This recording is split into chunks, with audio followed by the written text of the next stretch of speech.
Radio. Bonjour à toutes et à tous. Bienvenue dans le Jury du dimanche. Nous avons le plaisir de recevoir le 6 octobre 2024 Madame Diop Blondin, coordonnatrice du Fonds de développement du service universel des télécommunications RTSUT. Elle a été nommée à ce poste le 5 juin 2024. Elle est également la coordonnatrice adjointe de la plateforme Avenir Sénégal Kilibodu. Blondin, bonjour et merci d'être notre première invitée dans nos nouveaux locaux à la Cité Cœur. Bonjour Aïssata, bonjour à toute l'équipe et merci de me recevoir dans vos locaux. Ce sera la deuxième fois que j'inaugure vos locaux, puisque 31 janvier, lors de votre première inauguration au Point E, j'étais aussi invitée de Immédiat. Donc toutes mes amitiés vont à Boops, à Alassane, et je salue vos internautes, vos spectateurs et téléspectateurs. Merci beaucoup, c'est toujours un plaisir de vous avoir sur nos plateaux. Alors, Madame Diop, la note de crédit du Sénégal a été abaissée par l'agence de notation Moody's, passant de BA3 à B1 en raison de l'augmentation incontrôlée de la dette et du déficit budgétaire. Cela s'accompagne même d'une mise sous surveillance. Toutefois, dans la même journée, le Fonds monétaire international, par la voix de sa porte-parole Julie Kozacs, s'est félicité de l'audit général des finances publiques, saluant l'engagement des autorités pour plus de transparence. Était-ce un pari trop risqué pour nos autorités de dévoiler au monde l'état de nos finances publiques? Vous venez de dire, en fait, l'essentiel, la quintessence même de ces autorités de surveillance pour nos pays. D'une part, effectivement, le devoir de vérité a manqué au Sénégal pendant très longtemps, et en tout cas sur des questions extrêmement sensibles, en ce sens que les montants qui étaient annoncés étaient très très éloignés de la réalité. Et on a vu des pays qui ont modifié, qui ont camouflé leurs chiffres, ce genre de paramètres de leur économie, et qui en ont payé les prix extrêmement forts. On peut citer notamment la Grèce. Et de dire que pour le Sénégal et pour tous ces pays qui se comportent ainsi, ce n'est qu'une question de temps. Parce que la réalité rattrapera forcément ces chiffres camouflés, et le retour de bâton ne sera que plus dur. D'autre part aussi, au Sénégal, on extrapole des choses qui sont un peu nos valeurs, à savoir qu'il faut toujours être bien saillant, il faut toujours bien parler, oui, et qui petit à petit finissent par ne plus cacher, avoir pour conséquence de cacher la vérité et de ne pas dire les choses. Et puis maintenant, on en est arrivé à être heurté par la vérité. Donc les Sénégalais sont heurtés quand quelqu'un ose dire les choses telles qu'elles sont.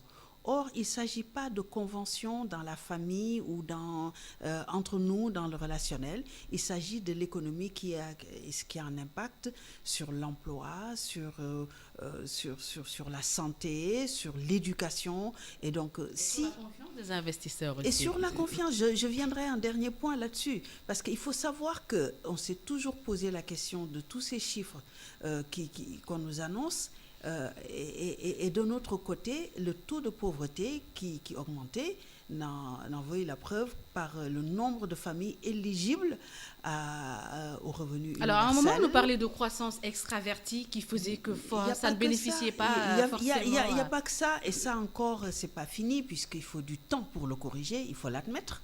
Mais il faut dire qu'au niveau interne même, les chiffres qui étaient annoncés, on se posait toujours la question, mais comment ça se fait que toutes ces valeurs qui augmentent, ce qu'on appelle en informatique, ces compteurs, ces KPI qui augmentent, alors que dans la vie de tous les jours, on ne le sent pas. Donc c'est ces deux facteurs, économie extravertie, mais aussi un manque de sincérité dans les chiffres.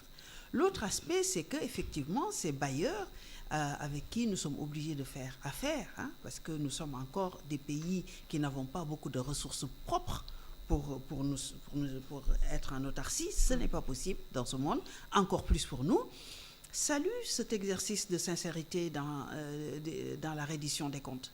Et donc, il faut savoir que passer ce moment, effectivement, de coût de baisse de la notation, il y aura un contre-coup qui sera le fruit donc, de plus de sincérité dans les chiffres, mais aussi de travail qui viennent se traduire par une augmentation des facteurs sur la santé, sur l'économie, sur l'éducation, et qui aura un moment de remous.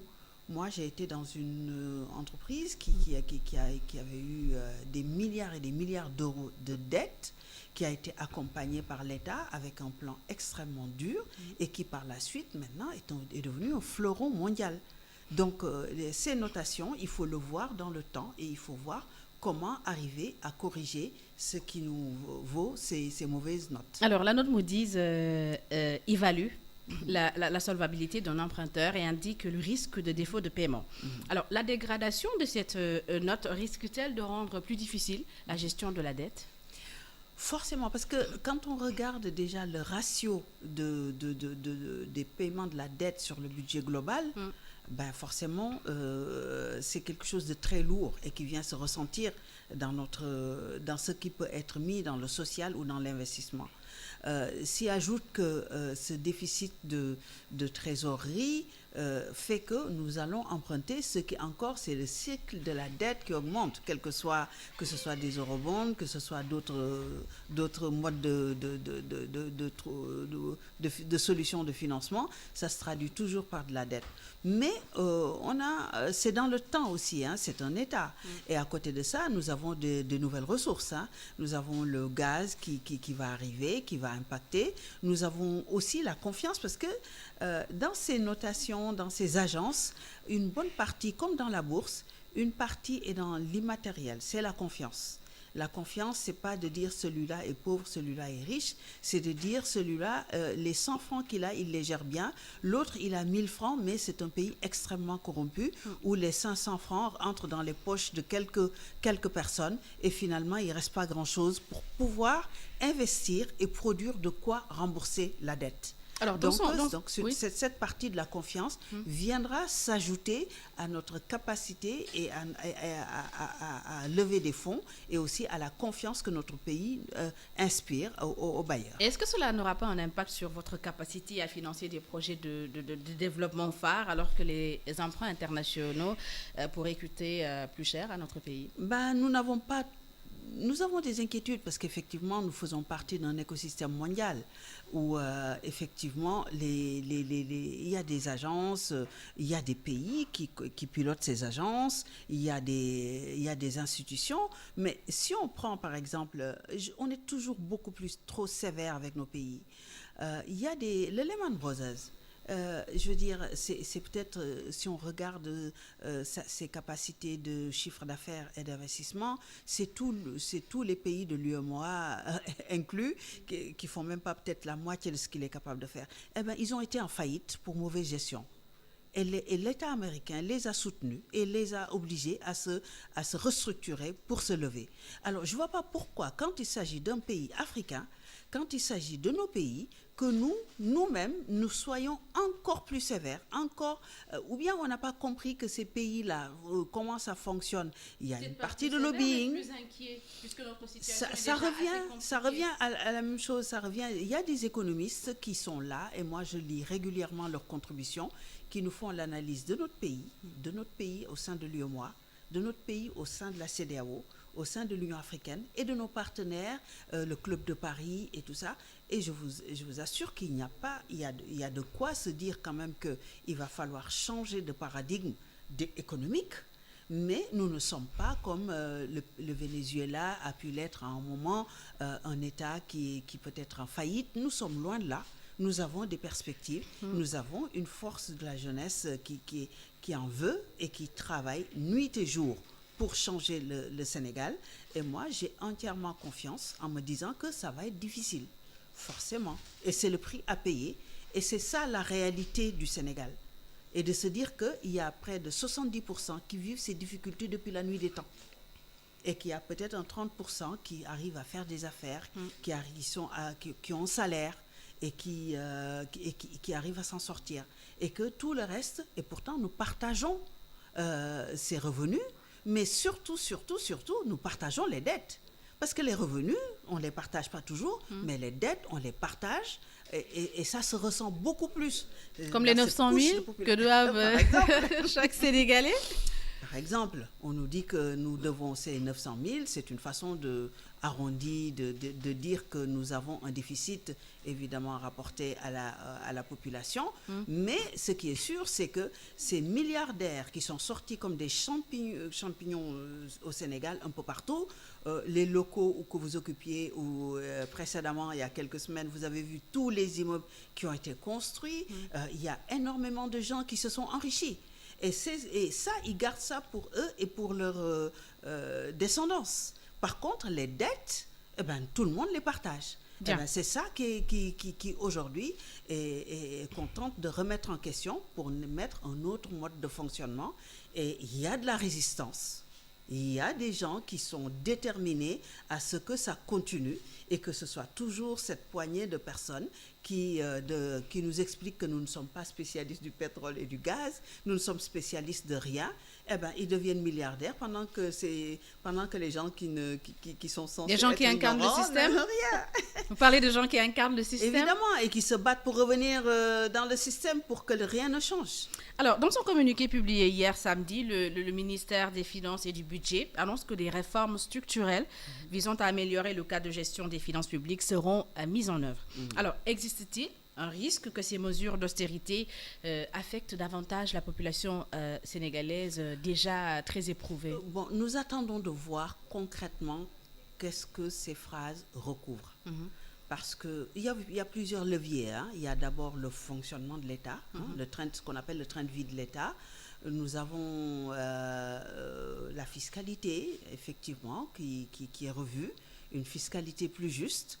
Il faut que ça permette de soutenir l'économie, mais il faut aussi que, effectivement, moi, je n'ai pas une dette de 900 000 pendant que on vous exonère de 1 milliard. Et qu'on m'oblige à payer et que vous puissiez dormir tranquille. Je pense qu'il y a un juste milieu à aller entre une fiscalité plus juste et effectivement le train de vie de l'État qui sera certainement revu à la baisse. Et ça a commencé. Certaines institutions, certaines agences, peut-être certains salaires, peut-être des effectifs, tout ça. Une réduction d'effectifs ? Non, ça, je dis que j'attends de voir concrètement qu'est-ce qui sera mis en œuvre pour que ce soit... Moi, je pense qu'un pays se développe par le secteur privé qui arrive à employer. C'est ça qui pérennise. Donc, il y a énormément de choses qu'il faut préserver. Il y a un tissu quand même entrepreneurial assez fragile de ce qu'on... je ne suis pas spécialiste en économie, mais qui est assez fragile. Il s'agit, il s'agit de les renforcer, de les tenir, mais de manière juste. Parce que moi, je ne conçois pas qu'on ait une structure qu'on déclare en difficulté alors que le DG est multimilliardaire. Et que chaque fois qu'on amène des mesures pour que l'organe, pour que l'entreprise aille mieux, que ce soit juste le DG qui s'enrichisse de plus et qu'on entende le personnel avec des brassards rouges, avec des conférences de presse, dire que bon, ça ne va pas, nous avons des difficultés, nous risquons de fermer. Donc il s'agit de tout cela. Quant aux effectifs de la fonction publique, non, je pense que ça c'est une fausse rumeur qui a été officiellement démentie pour clore le sujet.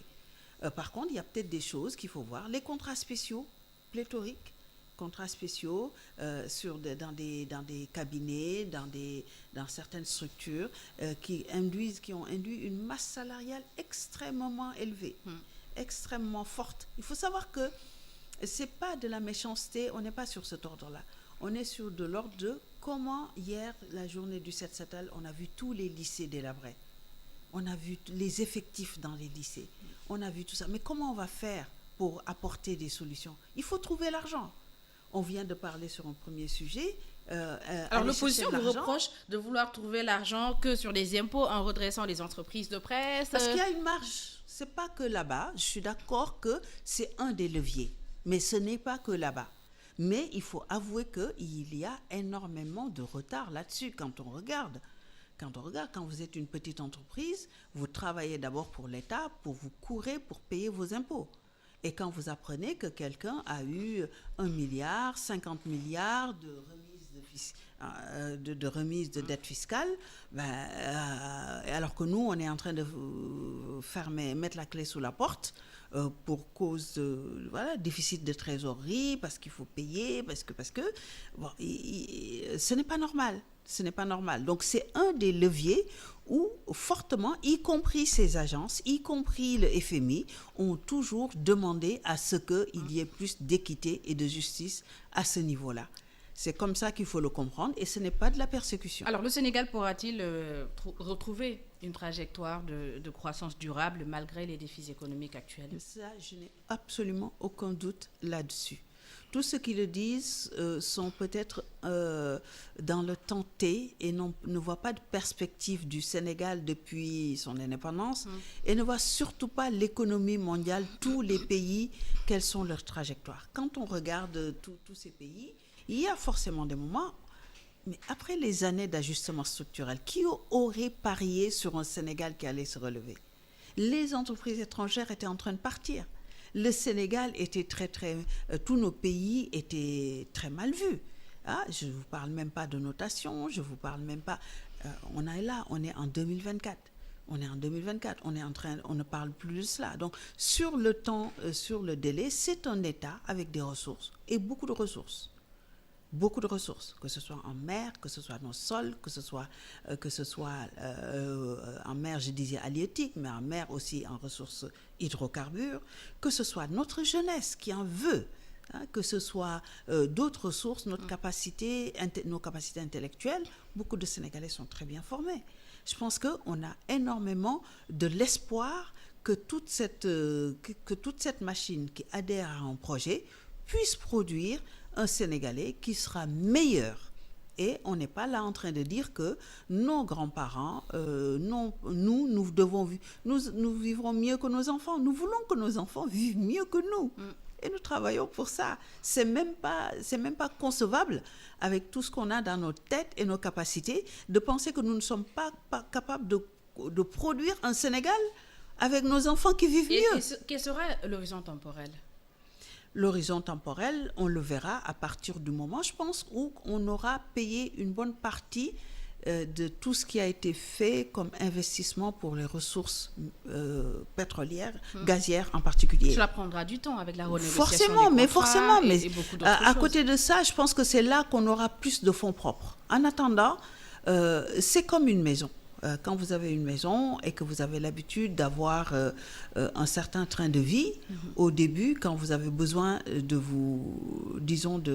quand vous avez de nouveaux projets, ceux qui vous prêtent de l'argent regardent d'abord votre capacité à payer cet endettement, parce qu'on vous prête de l'argent. Donc, vous commencez vous-même à produire de la valeur pour être en mesure de payer. À partir du moment où on voit la volonté nette et l'organisation pour pouvoir créer cette valeur qui va supporter cette dette, on vous fait confiance et vous traversez les échelons. Et vous n'avez pas de crainte par rapport au taux? On verra. Moi, je ne suis pas pessimiste. Si j'étais pessimiste, je me serais jamais engagée. Il fut des moments où sur chaque plateau, la question, ce n'était pas la soutenabilité de la dette. La question, c'était est-ce que le Sénégal de demain allait exister? Le pays, entre les morts, entre les arrestations, et tout le monde était pessimiste. Moi, je reste optimiste. Je crois toujours en cette capacité, à cette volonté face à des gens absolument déterminés qui aiment leur pays et qui ont un certain sens de privation personnelle pour aller de l'avant, à créer cette valeur et à être des émulateurs. Et quoi qu'on dise, cette équipe-là, ils font de l'émulation auprès de la jeunesse, et c'est très bien, et même au-delà de nos frontières. Aujourd'hui, quand vous sortez du Sénégal, la question récurrente, c'est comment vous avez pu faire cette transition sans que le pays ne sombre? Comment vous avez pu quand même faire que des gens autour de la quarantaine arrivent à exercer le pouvoir, là où dans tous les autres pays, certains étaient là déjà dans les années 60-70 et continuent à maintenir le pouvoir. Et vous l'avez fait avec un pays qui finalement est sauvegardé dans des difficultés énormes, économiques, on vient d'en parler, mais quand même un pays qui est debout et qui a encore cette jeunesse. On ne peut pas raconter à cette jeunesse que vous n'avez pas d'avenir. C'est pas possible. Donc cette jeunesse, elle a foi Et en comment nous donc et nous convaincre cette jeunesse de ne pas braver la mer? C'est des choses absolument... Il y a plusieurs choses dans les gens qui prennent la mer. Moi, j'ai été frappée, j'en parle depuis une semaine, parce que je suis de Mbour et qu'il y a eu un drame particulier là-bas. Et d'entendre au cours même d'une cérémonie d'enterrement, et nous, on était venus en tant que leaders qui viennent compatir dans une communauté, mais on n'avait pas de lien de sang avec les personnes qui étaient là, et d'entendre des jeunes qui étaient là, qui étaient prêts à partir durant la cérémonie, qui est des jeunes qui étaient prêts à partir, des jeunes qui étaient partis, qui sont revenus, des jeunes qui sont partis et qui, certes, dans leur bateau, ont perdu des gens et qui veulent partir. Donc c'est un phénomène qui, moi, ce jour-là, depuis lors, je parlais d'économie. Depuis le temps, je parlais d'économie par rapport à ce phénomène. Mais quand je vois ça, je me dis qu'il y a un côté un peu psychologique pratiquement, un travail psychologique qu'on doit faire, ou peut-être anthropologique, je ne sais pas comment le dire, avec les mots exacts, les auditeurs me pardonneront pour ceux qui s'y connaissent mieux, mais il y a un travail de lavage de cerveau, parce que ceux qui constituent un dossier et qui obtiennent un financement pour monter un projet et qui prennent cet argent pour aller en mer et mourir, ceux qui ont des terrains et qui prennent leurs enfants, leurs propres enfants, et qui les mettent dans un bateau, et qui vendent les terrains, et qui vendent leurs biens, qui vendent 2 véhicules, on ne peut pas dire que c'est économique, forcément. Et est-ce que ce n'est pas la responsabilité est-ce que la responsabilité des acteurs politiques, qu'ils soient de l'opposition ou du pouvoir, n'est pas engagée? Parce que vous, je ne dirais pas vous personnellement, je parle de la mouvance présidentielle actuellement, dans l'opposition, pointer du doigt l'ancien régime, tout comme les membres actuels de l'opposition pointent du doigt le régime actuel. Je pense que c'est un abus de langage. Toute autorité politique qui, à un moment ou un autre, incombe exclusivement le départ de la jeunesse en mer, et surtout pas le voyage, mais aller dans des conditions et mourir, à une autorité politique, fait une très très mauvaise analyse de la situation. Évidemment, il y a l'économie. Parce qu'effectivement, quand on est dans notre rue et qu'on a très peu de perspectives, parce que voilà, on est dans un milieu très difficile et qu'on voit des gens devenir très très vite riches, on voit des gens partir et revenir avec de l'argent, on voit, effectivement, c'est cette partie qui est économique. Mais à partir du moment où on est dans un quartier, où finalement, je prends le cas de Mbour, on a des déficits des fois pour avoir des personnes qui travaillent dans la pêche. Donc il y a du travail dans la pêche. On a des déficits pour trouver tellement de personnes. Si la mer est contrôlée par d'autres pays, s'il y a d'autres bateaux si la mer est contrôlée, ce sont des licences qui prennent du temps à être renégociées. Parce qu'un État, si je ne viens pas du jour au lendemain, tout casser, je peux perdre beaucoup plus que je ne gagne si je ne respecte pas les procédures. Ça aussi, c'est la réalité. Donc là aussi, on renégociera les contrats en temps et en heure pour que ce soit favorable et non pas par populisme pour faire plaisir à des personnes et que finalement, on se retrouve encore dans une émission pour dire « Oh, ok, on a remis ça en question, mais quel est le résultat final ?» Donc, il convient de le faire avec responsabilité. Mais moi, là où je souligne vraiment, et je dis que c'est récemment que j'ai pris la mesure de cette part, de se dire que ces gens qui sont en train d'assister à leurs frères, à leurs neveux, à leurs trucs, qu'on est en train d'enterrer, et qui sont décédés dans ces conditions, et ces personnes qui sont prêtes à partir dans ces conditions. Mais est-ce que c'est Diomaye Faye qui va les empêcher de partir ? Encore moins, Madame Diop, qui peut l'empêcher de partir. Donc Macky Sall ne pouvait pas non plus les empêcher de partir. N'était pas le seul. Mais moi, je dis que, par exemple, quand je tiens, parce que nous avons des actions citoyennes, quand je tiens, j'ai un ratio de gens qui écoutent. J'ai un ratio de gens qui savent que ici, au Sénégal, il y a des perspectives. Ici, au Sénégal, il y a des choses qui sont mises en œuvre. Il y aura plus de justice, qu'on ne va plus les arrêter de manière arbitraire et qu'ils fassent des années sans qu'ils soient jugés. On ne va pas les tuer et que ça passe par perte des profits par une loi d'amnistie. etc. Il y aura donc ces personnes véritablement engagées et conscientes et pour qui le levier, c'était les actions politiques, qui vont se dire, il y a du nouveau, je change.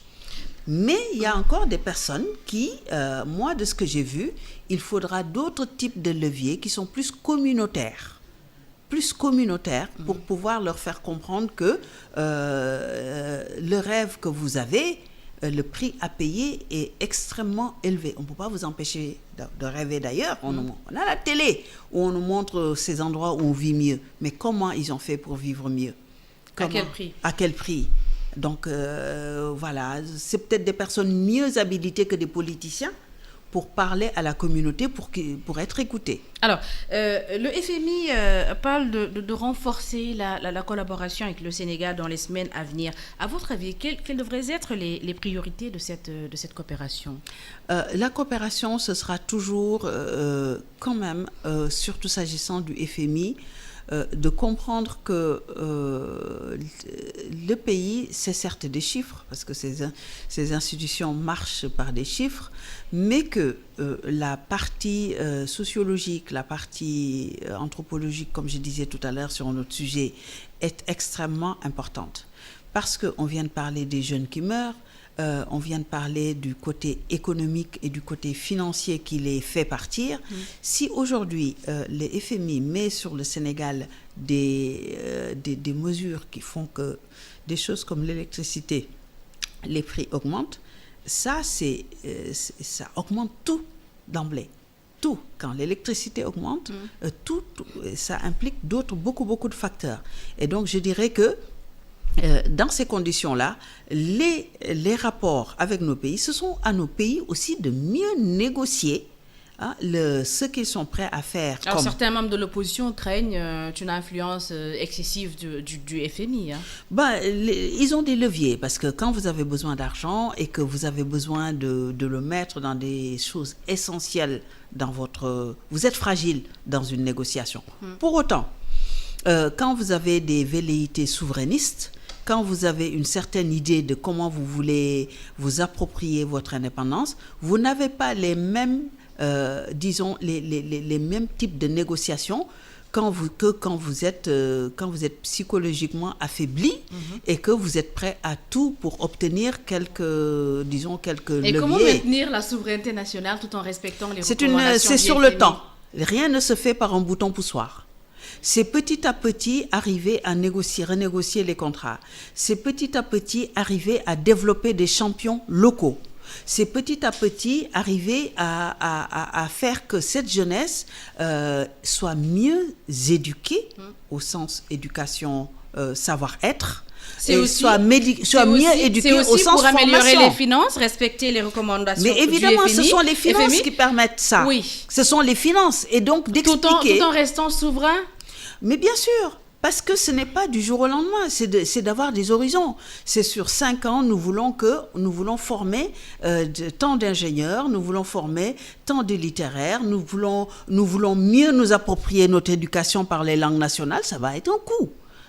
Il y a des réformes qu'on annonce comme ça a un coût. Parce que, je veux dire, moi, je parle Wolof, mais est-ce que je suis en mesure d'apprendre à quelqu'un à parler Wolof correctement et à l'écrire? Je suis sûre que non.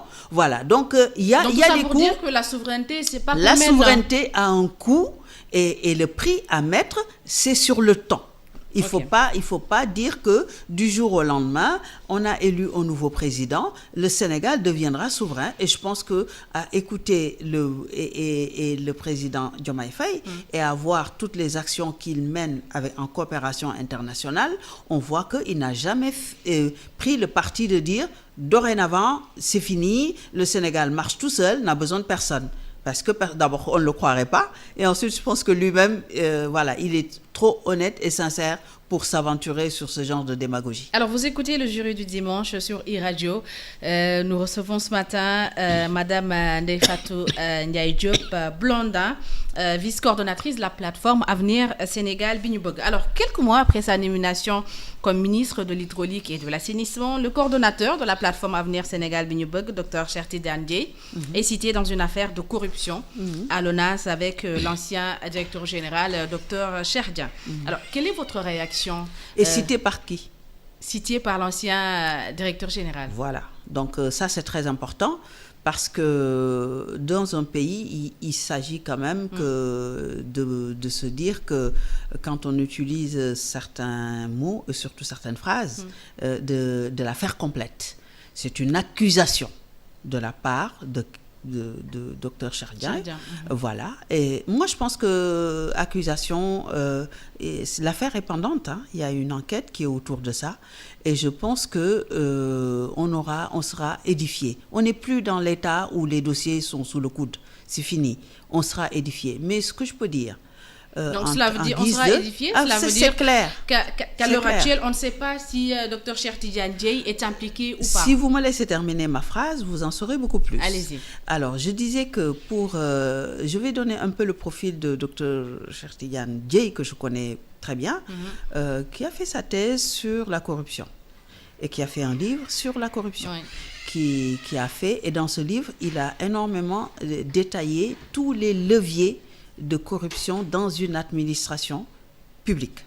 Je ne pense pas, et je peux même affirmer clair et net, que ce n'est pas cette personne-là qui viendra se contredire sur une affaire aussi flagrante et aussi, je dirais pas dérisoire, parce que l'ONAS, c'est quand même une grosse mastodonte.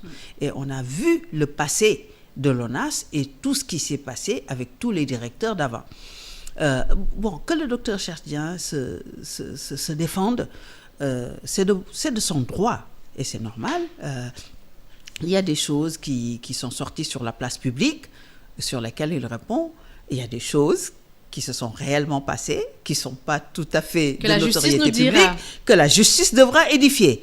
Et je pense que, j'espère que tout sera, je ne préjuge pas, voilà, par honnêteté intellectuelle. Mais à côté de ça, tous ceux qui s'empressent d'en faire un levier, j'aurais bien aimé les entendre sur beaucoup de sujets qui ont fait l'objet de rapports de Cour des comptes. Ces rapports qui ont été publiés,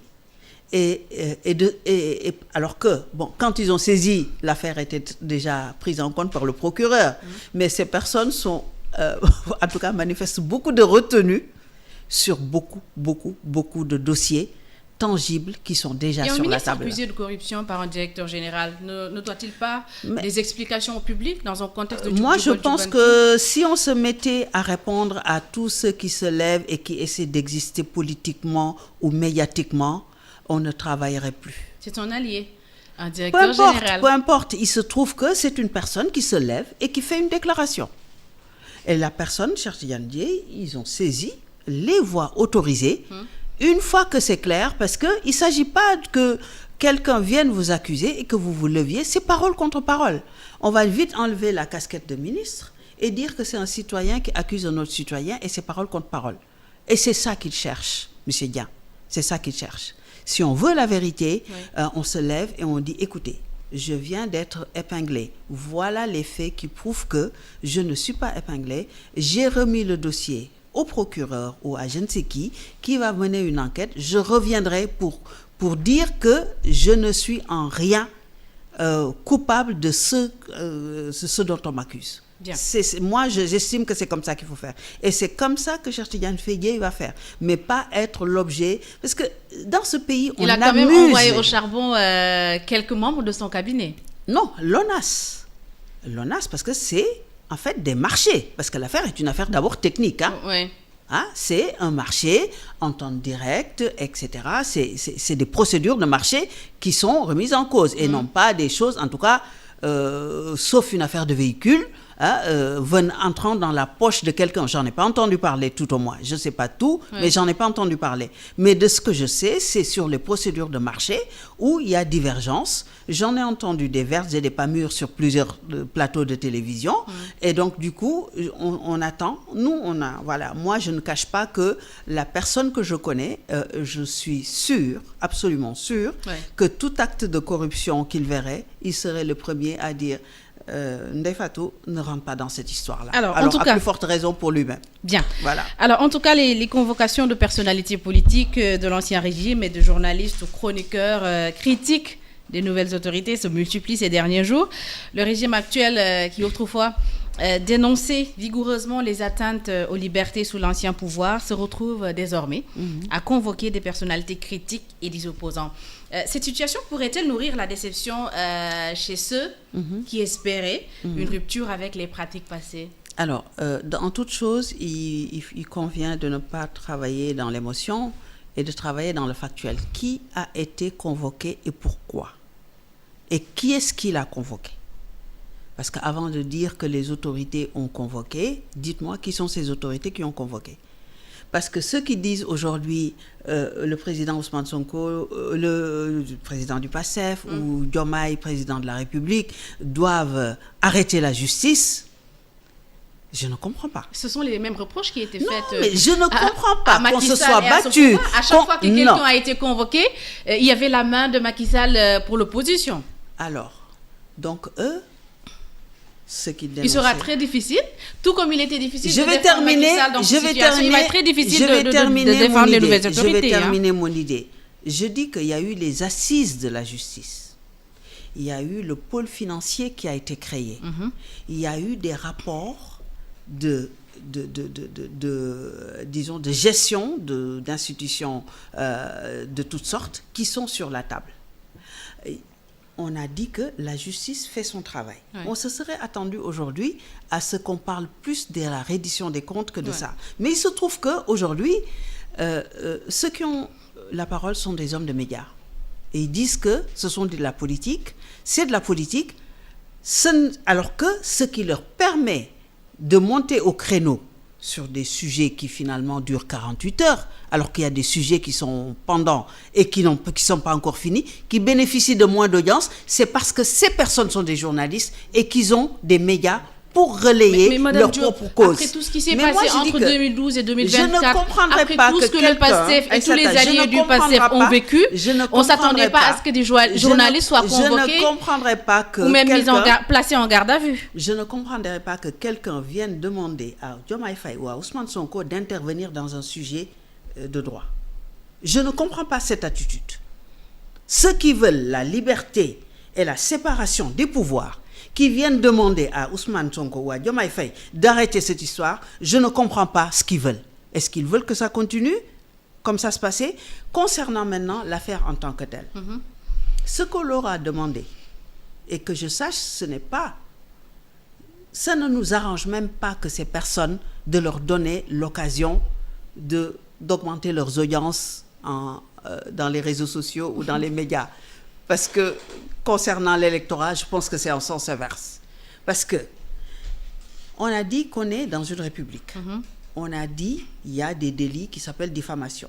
Il y a des délits qui existent. Oui. Et je suis désolée, la diffamation, il ne s'agit pas de dire que quand on est chef d'entreprise, il faut nous exonérer de délits de diffamation. Quand on est journaliste, on peut nous poursuivre je fais exprès de mélanger, pour dire que ça nous concerne tout le monde.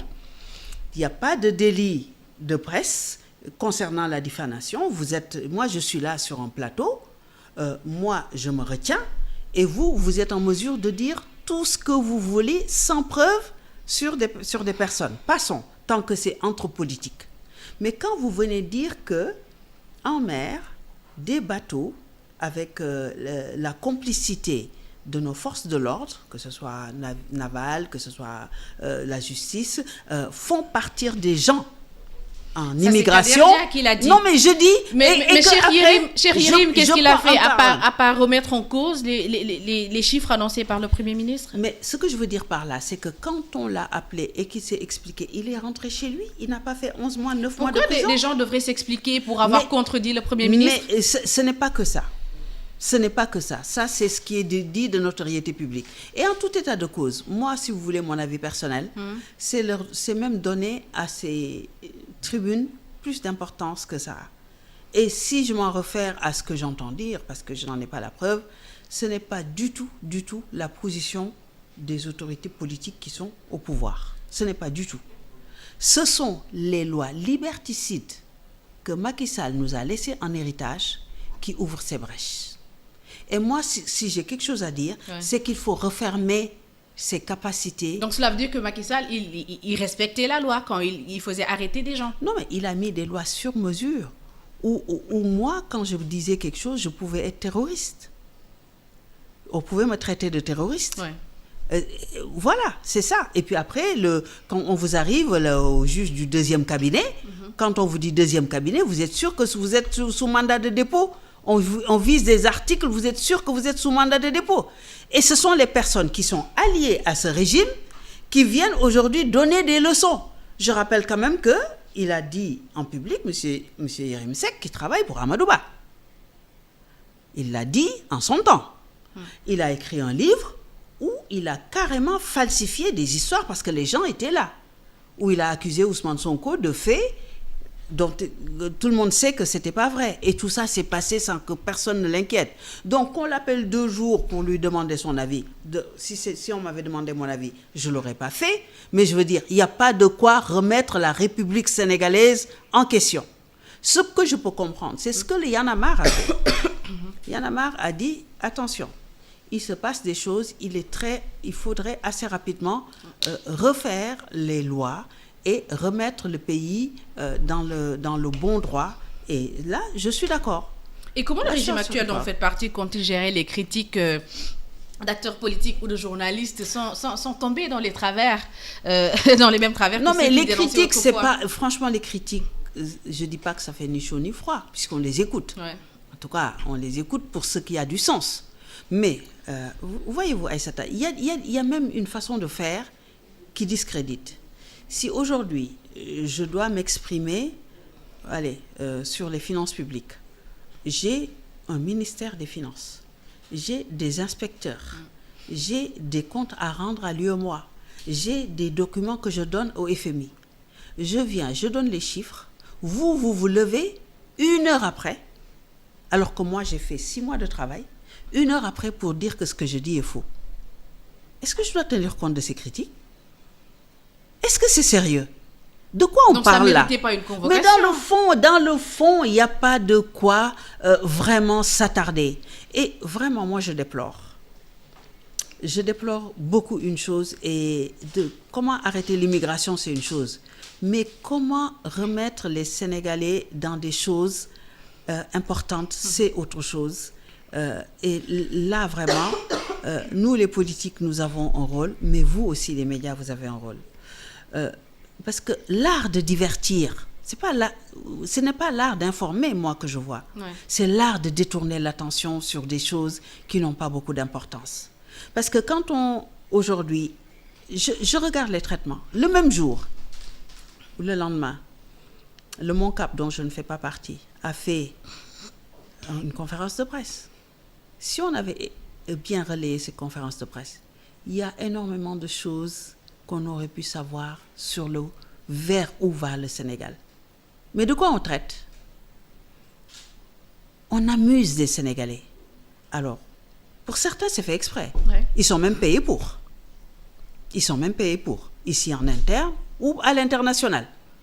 Parce que moi, je soutiens que les Sénégalais, comme beaucoup de pays africains, sont résolument dans une dynamique de souveraineté qui ne plaît pas à beaucoup de puissances. Et dans cette démarche de souveraineté, aujourd'hui, quand vous avez des informations, les gens s'expriment en langue nationale. Les gens se concentrent sur leurs problèmes internes, comme le font les Américains, comme le font les Français. Mais nous, on ne doit pas. Alors, il y a tout un battage médiatique pour venir casser cette dynamique de reprise d'identité culturelle, de reprise d'identité politique, de reprise de notre destin, qui est absolument combattue. Et il y a des Sénégalais qui sont les mains, comme Sankara a été assassiné par un autre. Et cette campagne de désinformation profiterait à qui? Profiterait à ceux qui n'approuvent pas le Djoubal Djoubanti. Et ils sont internes et ils sont externes.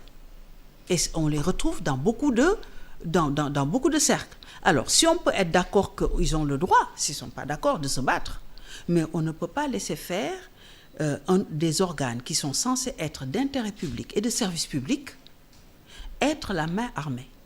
Et c'est là la limite. C'est-à-dire, vous découvrez. Il y en a un qui s'est découvert et qui dit, je ne fais plus de chroniques. Maintenant, je vais rentrer pour être député. Là, c'est clair. On ne prend plus les chroniques qui sont censées être de l'information publique pour dire que je fais de l'information publique. Non, aujourd'hui, on a enlevé tout le simulacre pour se découvrir. Là, c'est clair. Ceux qui veulent bien le suivre ou ceux qui le suivaient depuis un an, Oui. qui évidemment, depuis un an, il ne fait que ça, ceux qui n'y croyaient pas, maintenant le découvrent.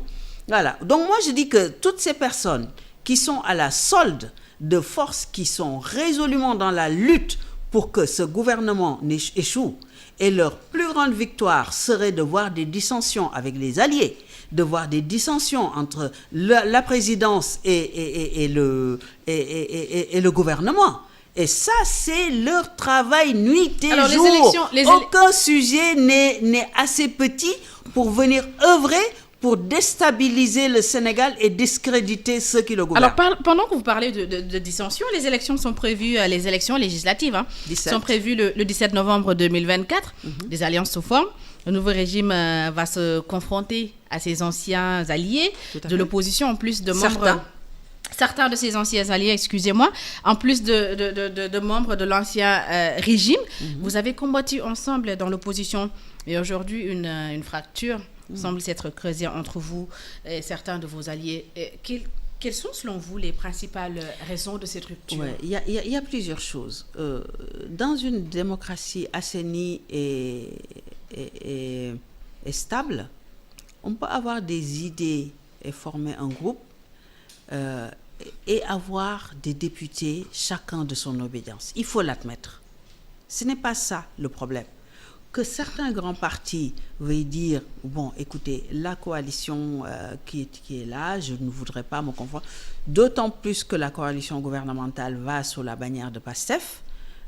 Donc moi, j'ai une existence légitime et une marque qui fait que je voudrais exister en tant qu'entité différente. Ça, je le comprends très bien. Ce que je ne comprends pas, c'est les alliances contre nature dans cet objectif. Parce qu'on ne peut pas,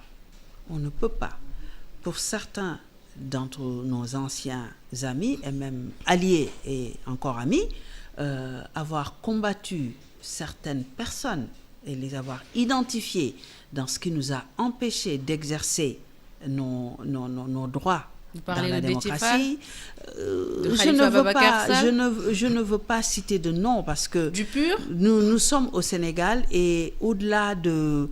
Nous sommes liés en alliance ou en mésalliance sur des projets politiques, mais nous restons liés par des relations personnelles. Et moi, je compte bien à un moment raccrocher le tablier de la politique, mais je voudrais bien préserver mes relations. Donc, il ne me viendra pas à moi de venir stigmatiser telle ou telle personne avec qui j'ai partagé des moments de lutte, et ça a été très dur. Il en restera toujours quelque chose. Donc, je ne suis pas dans ce terreau.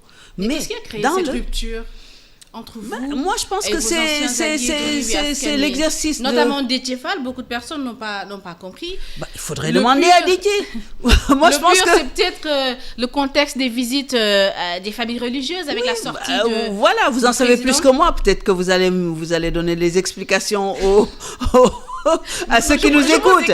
Voilà, moi, franchement, je me suis beaucoup impliquée dans ce qu'on appelle le projet, dans ce qu'on appelle le programme et dans ce qu'on appelle comment faire ce nouveau Sénégal. Et je ne me suis pas beaucoup intéressée parce que pour moi, tout ça est extrêmement prématuré pour parler de rupture. J'aime à croire quand même que nous avons partagé un idéal et que nous nous retrouverons sur cet idéal pour nous mettre ensemble pour le bien du Sénégal. Moi, c'est un peu comme ça que je vois les choses. Je trouve que c'est un parcours. À ce stade, les forces de recomposition se font. Tout ce que je déplore, c'est de voir que des personnes qui se sont battues, mais frontalement, mais alors méchamment, frontalement, avec la prison à la clé, avec des dénigrements à la clé, avec même des privations de marché, de travail, d'accès au marché public, d'accès aux trucs, se retrouvent, voire même de bannissement de la République. Soit vous vous rendez compte que, pour ne pas le citer, le secrétaire général du PDS est encore banni de la République, et celui qui l'a banni, ils sont ensemble pour aller à la conquête du suffrage. on est allé jusque-là. Donc, ces mésalliances contre nature, ces alliances plutôt contre nature sont vraiment un cancer dans notre République. Il faut qu'on reprenne des valeurs. Il faut qu'on assume que ce qu'on est en train de dire aujourd'hui, eh bien, si on s'est trompé à un moment donné, qu'on prenne la mesure comme des gens responsables qu'on s'est trompé et qu'on se calme. Mais qu'on ne vienne pas se dédire sans glorifier et montrer à la face de la République sénégalaise qu'on est un nouvel homme. Alors, la toute dernière question. Vous êtes coordonnatrice du FDSUT. Vous avez été avant cela, sous le président Wade, ministre des TIC. L'accès à Internet à haut débit à des prix abordables reste quand même un défi dans notre pays. Est-ce qu'il y a des stratégies en place ou en cours pour offrir une connexion Internet haut débit à prix abordable aux Sénégalais? Je pense que la stratégie numérique qu'on est en train de développer, et Dieu sait que le président Diomaye Faye est extrêmement impliqué dans cette stratégie. Il faut dire que le président Wade s'intéressait beaucoup à ce domaine, mais je retrouve en tout cas chez le président Diomaye Faye encore beaucoup plus d'implication. Vous avez vu toutes ces visites qu'il a faites. Le goulot d'étranglement reste le tarif. Le goulot d'étranglement reste l'accès carrément à un réseau, à certaines localités. Ça, c'est le FDSUT qui doit mieux travailler. Le goulot d'étranglement reste la qualité de service. Parce que vous avez quand même des fois, moi je peux le dire toujours à Mbour, on vous débite de l'argent, mais vous n'avez pas de réseau. Vous parlez, la qualité de réseau est à déplorer. À Keur-Massar. Voilà, partout. Donc, la qualité de service est dans le jeu. Concernant le FDSUT et ses missions, nous avons clairement mis une stratégie en place pour la connectivité dans les zones dites blanches ou grises, où il y a très peu de réseaux, où les réseaux sont vétustes, où les équipements sont vétustes. Et donc, c'est notre mission, et ça fera partie un peu de notre bilan, de ce qu'on aura apporté dans tous ces réseaux qui sont généralement frontalières, qui sont généralement des villages assez isolés, avec toutes sortes de technologies quand même aujourd'hui assez avancées pour pouvoir résorber le gap numérique, ce qu'on appelle la fracture numérique entre les zones rurales et les zones urbaines. Donc ça, c'est dans notre objectif et vraiment, nous y œuvrons beaucoup. Pour le reste, le service universel que je dirige a eu à faire beaucoup d'efforts. Si je vous dis que c'est le FDSUT à qui on a ponctionné 95% de ses revenus pour financer le plan TACAL, personne ne le sait. Si on n'a pas d'électricité, on n'a pas Internet. Donc, c'était admissible. Mais il faut le reconnaître. Quand le chef de l'État, quand on parle du Grand Prix de chef de l'État concernant le numérique, pour inciter au numérique, durant toutes ces années, 10 ans, c'est le FDSUT qui était à la pointe.